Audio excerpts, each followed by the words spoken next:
সন্ধি পুজো দুর্গাপুজোর একটা গুরুত্বপূর্ণ অংশ। সন্ধি পুজোতে আমরা মায়ের পদতলে 108টা পদ্ম নিবেদন করে থাকি। এই আমাদেরকে পদ্মর কুড়ি দিয়ে গেছে 108টা পদ্ম, এখানে 110টা আছে, 108টায় দেওয়া হবে মায়ের পায়ে। তো এই পদ্ম কুড়ি থেকে এই পদ্মকে ফোটানো হচ্ছে।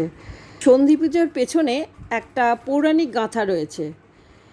আগে জেনে নিই যে সন্ধি পুজোটা কখন হয়। অষ্টমীর শেষ 24 মিনিট থেকে নবমীর প্রথম 24 মিনিট অর্থাৎ মোট 48 মিনিটের মধ্যে সন্ধি পুজো অনুষ্ঠিত হয়। এই সন্ধি পুজোর সময় দেবীকে চামুণ্ডা রূপে পুজো করা হয়। বলা হয় এই সন্ধিক্ষণে দেবী দুর্গা চামুণ্ডা রূপে আবির্ভূতা হয়ে দুই অসুর চণ্ড ও মুণ্ডকে বধ করেন। অসুর বধের সময় দেবী দুর্গার দেহে 108টি ক্ষত সৃষ্টি হয়। এই ক্ষতগুলির জ্বালা কমানোর জন্য দেবাদিদেব দেবী দুর্গাকে দেবীদহে স্নান করার পরামর্শ দেন। দেবীদহে স্নান করার পর দেবীর দেহের 107টি ক্ষত থেকে সৃষ্টি হয়েছিল 107টি পদ্ম। দেবীকে ক্ষতের জ্বালায় কষ্ট পেতে দেখে মহাদেবের চোখ থেকে নির্গত হয়েছিল এক ফোঁটা জল। এই অশ্রুকণা গিয়ে পড়েছিল দেবীর 108তম ক্ষতে, মিলিয়ে গিয়েছিল অবশিষ্ট ক্ষতটিও।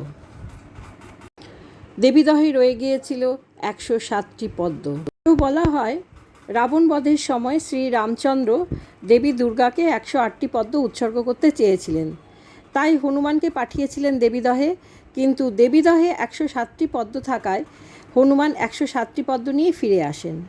মায়ের পায়ে পদ্ম অর্পণের সন্ধিক্ষণ চলে যাওয়ার উপক্রম হলে রামচন্দ্র তার নীল পদ্মের ন্যায় দুটি চোখের মধ্যে একটি উৎপাটন করে মায়ের পায়ে অর্পণ করতে চেয়েছিলেন 108তম পদ্ম হিসাবে।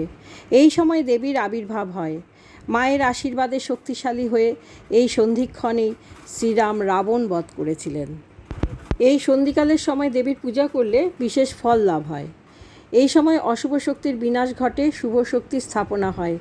তাই তো আমরা সন্ধি পুজোর সময় দেবীর পদতলে 108টি পদ্ম অর্পণ করে থাকি।